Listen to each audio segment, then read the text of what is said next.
Hello friends, कैसे हैं आप सभी का आपके अपने YouTube channel sociology with Sangeeta में मैं संगीता स्वागत करती हूं। और इस चैनल के माध्यम से हम लोग सोशियोलॉजी के कम्पिटिटिव एग्जाम की प्रिपरेशन करते हैं, जिसके अंतर्गत आपको यूट्यूब पे डेली 3 क्लासेस मिलती हैं। मॉर्निंग के 8 बजे के क्लास में हम लोग कवर कर रहे हैं झारखंड माध्यमिक आचार्य के सोशियोलॉजी के सिलेबस को। दोपहर के 4 बजे कवर कर रहे हैं जेपीएससी जेट और यूजीसी नेट के सोशियोलॉजी के सिलेबस को। और रात के 8 बजे कवर कर रहे हैं बीपीएससी टीआरई 4.0 के सोशियोलॉजी के सिलेबस को। देखिए, ये सारे जो एग्ज़ाम हैं ये सोशियोलॉजी से रिलेटेड है। और अगर इनके एग्ज़ाम डेट के बारे में अगर बात की जाए तो आपका झारखंड माध्यमिक आचार्य जो है ये झारखंड राज्य का गठन होने के बाद आपको ये पहली बार वैकेंसी जो है वो पीजीटी लेवल में सोशियोलॉजी के देखने को मिल रही है, जिसमें अच्छे खासे आपको सीट देखने को मिल रही है। टोटल अगर बात की जाए तो 159 सीट जो है वो आपको सोशियोलॉजी में देखने को मिल रहा है।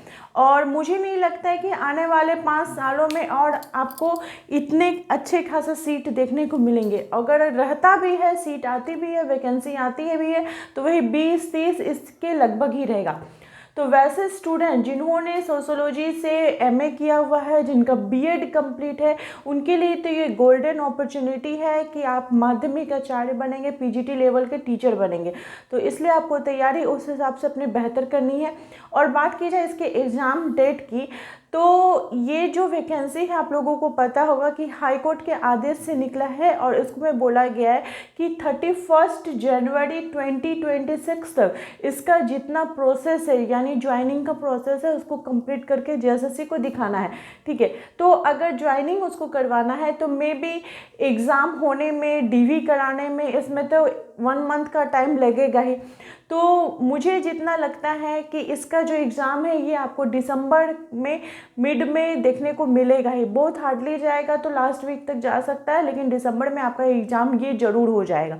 ठीक है, ऐसा मैं इसलिए बोल रही हूँ कि अभी भी जो इसका फॉर्म फिलअप, इसका रिजेक्शन लिस्ट ये सब नहीं आया, क्योंकि रिजेक्शन लिस्ट आने के बाद भी कम से कम 15-20 दिन का टाइम, 1 महीना का टाइम लगता है एग्ज़ाम होने में। तो अभी जैसे आया नहीं है तो हम लोग सोच सकते हैं कि इसका एग्ज़ाम जो है वो दिसंबर में होगा। नेक्स्ट जो है वो शाम के 4 बजे मैं आप लोगों को लेती हूँ जेपीएससी जेट और यूजीसी नेट। जेपीएससी जेट जो है ये भी झारखंड राज्य का गठन होने के बाद 17 साल के बाद आपको ये वैकेंसी देखने को मिल रही है। ये वैकेंसी नहीं है, ये एक एलिजिबल क्राइटेरिया है जो कि अगर आप फुलफिल कर लेते, इसको पास कर लेते, तो आने वाले समय में जो असिस्टेंट प्रोफेसर का वैकेंसी आएगा सोशियोलॉजी का, तो उसके लिए आप एलिजिबल होंगे कि आप उस एग्ज़ाम में बैठ सकते हैं। पहली बात तो ये होगी। दूसरा है कि अगर आपको पीएचडी करना है तो पीएचडी में एडमिशन लेने के लिए पहले जो एंट्रेंस का एग्ज़ाम होता है, अगर आप जेट क्वालिफाई है तो फिर आपको एंट्रेंस का एग्ज़ाम देना नहीं होगा। प्लस यूजीसी नेट वो भी आपका सेम ही प्रोसेस है, वही चीज़ है। आप असिस्टेंट प्रोफेसर के लिए एलिजिबल हो जाएंगे और फिर पीएचडी में एडमिशन के लिए आपको जो एंट्रेंस एग्ज़ाम है वो देना नहीं होगा। आप अगर नेट क्वालिफाई है तो आपका एडमिशन हो जाएगा। यूजीसी नेट की बात की जाए तो इसका जो एग्ज़ाम डेट है वो बोल दिया गया है कि 31 दिसंबर से लेकर 7 जनवरी के बीच में इसका एग्ज़ाम होगा। और जेपीएससी जेट का जैसे अभी दिख रहा है कि इसका फॉर्म फिलअप का डेट अभी आगे बढ़ रहा है, तो मे बी ये न्यू ईयर में 2026 में इसका एग्ज़ाम कंडक्ट कराया जाएगा। लेकिन अगर आपको तैयारी अपनी बेहतर बनानी है तो ये जो समय आपको मिल रहा है इसमें आपको अपनी तैयारी को और बेहतर से बेहतर करना पड़ेगा। फिर नेक्स्ट जो एग्ज़ाम है रात के 8 बजे आप लोगों का जो होता है बीपीएससी टीआरई 4.0 का। तो देखिए, इसमें अभी बिहार में इलेक्शन चल रहा है। और पहले की अगर बात की जाए तो अभी आप लोग अगर यूट्यूब देखते होंगे, न्यूज़पेपर को पढ़ते होंगे, तो उसमें आए दिन टीआरई 4 के वैकेंसीज़ के अपडेट आते रहते हैं, जिसमें कभी बोला जा रहा है 27,000, कभी 77,000, कभी 70, इस टाइप के वैकेंसी के बारे में। लेकिन एक चीज़ पहले भी बोला गया है कि बीपीएससी टीआरई 4.0 का एग्ज़ाम का डेट याद कीजिए, दे दिया गया था कि 16 दिसंबर से लेकर 20 दिसंबर के बीच में इसका एग्ज़ाम होगा। तो अगर सरकार बनती है, अगर जो अभी वर्तमान की सरकार है अगर वही आती है तो वो तो कोशिश करेगी कि उसी डेट में लेने के लिए, या फिर जो नई सरकार आएगी, कोई अदर सरकार आती है तो वो भी कोशिश करेगी कि उसी डेट में लेने के लिए। तो आपको अपना टारगेट उस हिसाब से लेकर ही अपनी तैयारी को करना पड़ेगा कि अगर 16 दिसंबर से एग्ज़ाम स्टार्ट हो जाता है तो जैसे आपकी तैयारी प्रिपेयर्ड है। ठीक है। यूट्यूब में बात करी जाए तो यूट्यूब में आप लोगों को सिलेबस के अकॉर्डिंग क्लासेस करवाए जा रहे हैं। जैसे बात की जाए माध्यमिक आचार्य की, तो माध्यमिक आचार्य में अभी जो हम लोग का यूट्यूब में क्लास चल रहा है वो यूनिट नंबर 20 चल रहा है, जिसके अंतर्गत यूनिट 20 क्या बोला जा रहा है, आंकड़ों के संग्रह की तकनीक, यूनिट 20। तो वैसे स्टूडेंट जो इस चैनल के माध्यम से नए जुड़े हैं, इस चैनल में प्लेलिस्ट बना हुआ है, आप लोग क्लास 1 से जाकर सारे क्लासेस को देख सकते हैं। आंकड़ों के संग्रह की तकनीक के अंतर्गत हम लोग सर्वेक्षण विधि को देखा है, साक्षात्कार देखा है, अवलोकन देखे हैं। आज का जो हमारा है वो है केस स्टडी। किसको हम लोग देखेंगे? आज का हमारा टॉपिक क्या है? केस स्टडी, इसको हम लोग देखेंगे, ठीक है। और साथ ही साथ वैसे स्टूडेंट्स जो पेड ग्रुप से ज्वाइन होना चाहते हैं, पेड ग्रुप में ये जो 67 यूनिट है ये टोटल कंप्लीट करवा दिया गया है, टोटल इसके नोट्स सेंड कर दिए गए विथ एक्स्ट्रा मटेरियल के साथ। क्योंकि आप अपने से भी कोई भी एग्ज़ाम का पैटर्न देख लीजिए, किसी भी स्टेट का जो सिलेबस दिया जाता है उससे 10 से 12 क्वेश्चन आपको ऐसे मिलेंगे जो कि आउट ऑफ सिलेबस रहते हैं। तो आउट ऑफ सिलेबस में आपको क्या क्या रहेगा? महत्वपूर्ण कथन रहेंगे, बुक से रिलेटेड रहेगा, सिद्धांत तथा उसके प्रतिपादक से रहेगा। तो इस टाइप का सारा आपको PDF जो है वो पेड ग्रुप में मिलेगा। 10 प्रैक्टिस सेट मिलेगा ताकि आप अपना प्रैक्टिस उसमें कर सकें। फिर 1 लाइनर 2000 प्लस 1 लाइनर मिलेंगे, प्रीवियस ईयर के क्वेश्चंस मिलेंगे। तो उसको पेड ग्रुप में ज्वाइन होने के लिए आपको सिंपली क्या करना होगा कि पेड ग्रुप में एक मिनिमम फीस रखी गई है, जहाँ पे आप लोगों को डेली टेलीग्राम का लिंक मिलेगा, फ्री ऑफ कॉस्ट रहेगा टेलीग्राम का लिंक। उसके लिए आपको कोई एक्स्ट्रा चार्ज देना नहीं है, आप पेड ग्रुप में ज्वाइन हो जाइएगा। जब तक एग्ज़ाम नहीं होगा, मंडे टू सैटरडे उसका टेस्ट होगा। जैसे आप लोगों को डेली में एक टॉपिक दे दूंगी, प्रीवियस ईयर का क्वेश्चन दूंगी, यूनिट वाइज लूँगी, या फिर जो क्वेश्चन मैं टेस्ट लगा चुकी हूँ उसको मैं फिर से रिविज़न करके करूँगी। तो पेड ग्रुप में ज्वाइन होने के लिए आपको क्या करना है? सिंपली इस नंबर पर 7870421839 या तो आप इस पर कॉल कर सकते हैं या फिर व्हाट्सएप के माध्यम से जुड़ सकते हैं। तो चलिए आज का क्लास हम लोग स्टार्ट करते हैं। आज का हमारा टॉपिक क्या है? Case study. सारे टॉपिक को हम लोग एक एक करते हुए कवर करते हुए चलेंगे।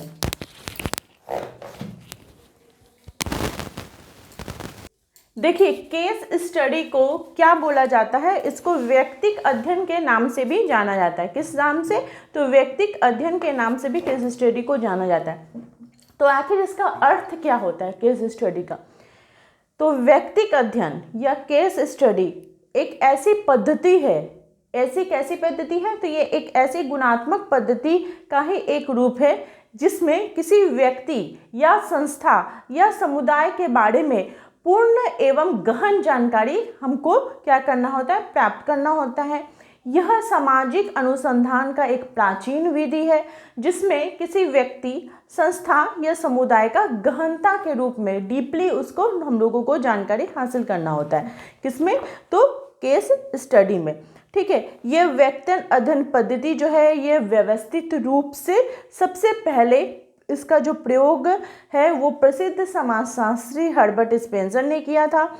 लेप्ले ने इस विधि से पारिवारिक जो आय व्यय का विस्तृत अध्ययन किया था। इस प्रकार हम कह सकते हैं कि यह अध्ययन जो है ये प्रत्येक इकाई का समग्र अध्ययन करता है और गहनता के रूप में अध्ययन करता है, जिसको क्या बोला जाता है? व्यक्तिगत अध्ययन बोला जाता है। तो विभिन्न समाजशास्त्रियों ने इसकी विभिन्न परिभाषाएं दी हैं। क्या क्या परिभाषा दी है उसको हम लोग देखते हुए चलते हैं।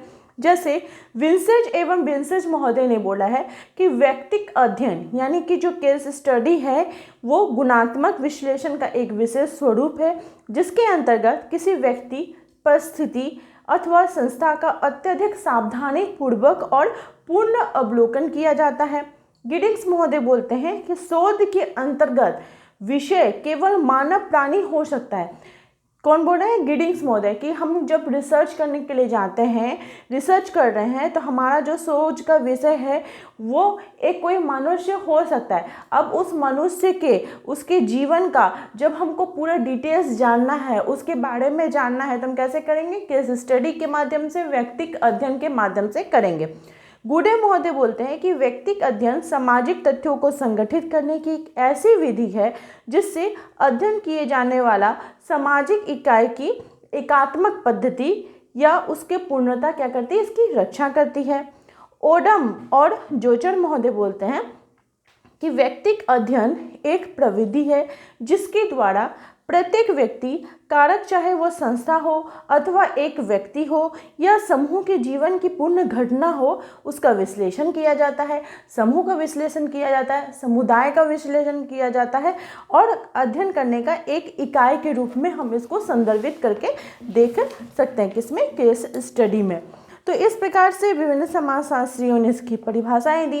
अब जब विभिन्न समाजशास्त्रियों ने इसकी परिभाषाएं दी तो इसकी विशेषताओं को भी हम लोग परिभाषाओं के माध्यम से जानते हैं कि इसकी क्या क्या विशेषता है। तो यह अध्ययन की एक बहुत ही विशिष्ट इकाई है। गहन अध्ययन किया जाता है। केस स्टडी में कैसा अध्ययन किया जाता है, तो गहन अध्ययन किया जाता है, टोटल अध्ययन किया जाता है, संपूर्ण अध्ययन किया जाता है, गुणात्मक रूप से हम लोग अध्ययन कर सकते हैं, कारकों का अध्ययन किया जाता है, संपूर्ण पद्धतियों का अध्ययन किया जाता है। तो क्या हो गया, ये सभी केस स्टडी यानी कि व्यक्तिक अध्ययन की ये विशेषताएं होगी। अब हम लोग देखते हैं कि जो व्यक्तिक अध्ययन है उसकी कौन कौन से प्रकार हैं। तो व्यक्तिक अध्ययन, इसको प्रमुख रूप से दो भागों में बांटा गया है। ठीक है, दो प्रमुख श्रेणियों में बांटा गया है। किसको, व्यक्तिक अध्ययन को। इसके प्रकारों को हम लोग देखते हैं। व्यक्तिक अध्ययन, केस स्टडी को किस नाम से जाना जाता है, तो व्यक्तिक अध्ययन। इसके प्रकार के बारे में बात की जाए तो सामान्यतः व्यक्तिक अध्ययन को दो प्रमुख श्रेणियों में विभाजित किया जाता है, जो कि क्या है, पहला है व्यक्ति का अध्ययन, दूसरा क्या हो गया, संपूर्ण अथवा समुदाय का अध्ययन, समूह अथवा समुदाय का अध्ययन, समूह अथवा समुदाय का अध्ययन। क्या हो गया, ये प्रकार इसके हो गए, समूह अथवा समुदाय का व्यक्तिक अध्ययन। जो व्यक्तिक अध्ययन किया जाता है, किस लिए किया जाता है, आपको क्वेश्चन तो पूछ सकते हैं ना कि व्यक्तिक अध्ययन किस लिए किया जा सकता है। तो व्यक्तिक अध्ययन करने की जो प्रक्रिया है, इससे क्या होता है, समस्याओं का निवारण होता है, अध्ययन समस्या का चयन किया जाता है, इकाइयों के प्रकार एवं संस्था का निर्धारण किया जाता है, घटनाओं का कालक्रम के बारे में बोला जाता है, निर्धारक जो कारक होते हैं उसके बारे में बताया जाता है और विश्लेषण एवं निष्कर्ष इन अध्ययनों के माध्यम से किया जाता है। तो व्यक्तिक अध्ययन पद्धति जो है उसके यंत्र एवं प्रविधियाँ, अब मान लीजिए किसी का केस स्टडी करने जा रहे हैं, जैसे मान लीजिए किसी के बारे में व्यक्तिक अध्ययन ही करने के लिए जा रहे हैं, तो उसके लिए कौन कौन सी आवश्यक सामग्री की आवश्यकता होगी जिससे हम उसका केस व्यक्तिक अध्ययन कर सकते हैं। तो व्यक्तिक अध्ययन पद्धति के यंत्र, आप इसको ऐसे लिख सकते हैं कि व्यक्तिक अध्ययन पद्धति के यंत्र एवं प्रविधियां, यंत्र एवं प्रविधियां, यंत्र एवं प्रविधियां कौन कौन सी हैं व्यक्तिक अध्ययन पद्धति के, किसके किसके माध्यम से व्यक्तिक अध्ययन किया जा सकता है। किसी व्यक्ति का जब हमको अध्ययन करना है तो किन किन चीज़ों को हम लेकर कर सकते हैं। तो पहला हो जाएगा कि डायरी, अगर उसने कोई डायरी वो मेंटेन करता है, डायरी लिखता है, तो उससे हमको उसके जीवन के बारे में जानकारी मिलेगी, उसके द्वारा लिखे हुए पत्र के द्वारा। तीसरा हो गया उसका जो जीवन इतिहास है, उससे हमको उसके जीवन के बारे में जानकारी हासिल होगी। चौथा है उसके प्रलेखों के माध्यम से, किसके माध्यम से, प्रलेखों के माध्यम से हम लोग को इसके बारे में जानकारी मिलेगी। अब हम लोग देखते हैं कि जो केस स्टडी है, जो व्यक्तिक अध्ययन है, ठीक है, इसके गुण कौन कौन से होते हैं। हर चीज़ का गुण भी है, हर चीज़ का दोष भी है, तो इसके गुण कौन कौन से हैं। तो सबसे पहले गुणों की अगर बारे में बात की जाए तो इससे सूक्ष्म अध्ययन किया जा सकता है, उपकल्पनाओं का स्रोत मिलता है, अनुसंधान के प्रारंभिक स्तर में इसका उपयोग किया जाता है, महत्वपूर्ण अध्ययन है, यंत्रों के निर्माण में यह सहायक होता है, व्यक्तिगत मनोवृत्तियों की जानकारी मिलती है, सामग्री जो सामग्री है उससे हमको उस चीज़ के बारे में पूर्णतः जानकारी मिलती है, घटनाएं जो हैं वो निरंतर क्रम में हम घटनाओं के बारे में जान सकते हैं कि उनका जन्म कहाँ हुआ, शिक्षा ग्रहण कहाँ हुआ, मतलब किसी एक व्यक्ति के बारे में हमको जानना है तो उन सभी चीज़ों के बारे में मिलता है। फिर तुलना एवं वर्गीकरण करने के एक आधार मिलता है, सामान्यकरण का आधार मिलता है, नए नए अनुभवों का ज्ञान होता है, जीवन के प्रभावक कार्यों का अध्ययन किया जाता है, दीर्घ प्रक्रियाओं का अध्ययन किया जाता है और विभिन्न प्रविधियों का अध्ययन या प्रयोग किया जाता है। तो ये सभी थे केस स्टडी के गुण। अब हर एक चीज़ का कुछ पॉजिटिव है तो नेगेटिव भी है, यानी कि उसके कुछ दोष भी रहेंगे। तो वो दोष कौन कौन से हैं वो भी हम लोग देख लेते हैं कि व्यक्तिगत अध्ययन मान लीजिए किसी का आप करने के लिए जा रहे हैं तो इससे आपको क्या क्या हानि हो सकती है या फिर क्या क्या इसको आपको प्रॉब्लम भी देखने को मिल सकता है। तो पहला तो है कि ये अवैज्ञानिक विधि है, कोई वैज्ञानिक विधि नहीं है कि किसी का अध्ययन करने उसका लेटर से उसके डायरी से आप अध्ययन कर रहे तो वैज्ञानिक तो नहीं है ना। वो हो भी सकता है कि आपने वो जो नेगेटिव बातों हैं उनको वो डायरी में नहीं मेंटेन किया हो, नहीं लिखा हो, अच्छी अच्छी चीज़ों को ही लिखा हो, तो आप क्या करेंगे, अच्छी अच्छी चीज़ों को ही फॉलो करते हुए चलेंगे। दोषपूर्ण सामान्यीकरण है, सीमित अध्ययन किया जाता है, अत्यधिक खर्चीला एवं समय लेने वाला विधि होता है, निर्दर्शन का अभाव रहता है, दोषपूर्ण रिकॉर्ड रह सकते हैं, दोषपूर्ण जीवन इतिहास भी हो सकता है जिसके बारे में हमको जानकारी नहीं मिले, अध्ययनकर्ता का अधिक आत्मविश्वास होता है, अनुसंधानकर्ता का पक्षपात हमें देखने को मिल सकता है कि वो जिसका अध्ययन कर रहा है उसके अच्छी बातों को ही लिखे या जो जिसके बारे में अध्ययन कर रहा है उसके नेगेटिव बातों को ही ज़्यादा प्रसार करे, कि उसके बारे में जो गलत गलत चीज़ें हैं अच्छी चीज़ों को छुपा दे, नेगेटिव बातों को ही लेके हुए चले। तो सामग्री की विश्वसनीयता एवं जांच जो है वो असंभव हो सकती है। तो ये था आपका व्यक्तिगत अध्ययन या केस स्टडी। तो आई होप आप लोगों को ये जो टॉपिक है ये अच्छे प्रकार से समझ में आ गई होगी। इस टॉपिक को कंप्लीट होने दीजिए, कंप्लीट होने के बाद और इसमें कुछ कुछ पॉइंट्स जो बचे हुए हैं उन सभी को हम लोग कवर करेंगे। उसके बाद फिर मैं आप लोगों को इसका MCQ भी करवा दूंगी। तो इसी प्रकार से आप लोग चैनल के साथ बने रहिए। आप सभी का मेरे चैनल में बने रहने के लिए बहुत बहुत धन्यवाद। और अगर आपके कोई भी क्वेरीज कोई भी डाउट है तो मुझे कमेंट करके ज़रूर बताइए। और अगर आप मेरे चैनल पर नए हो तो प्लीज़ सब्सक्राइब करना ना भूलें। Thank you.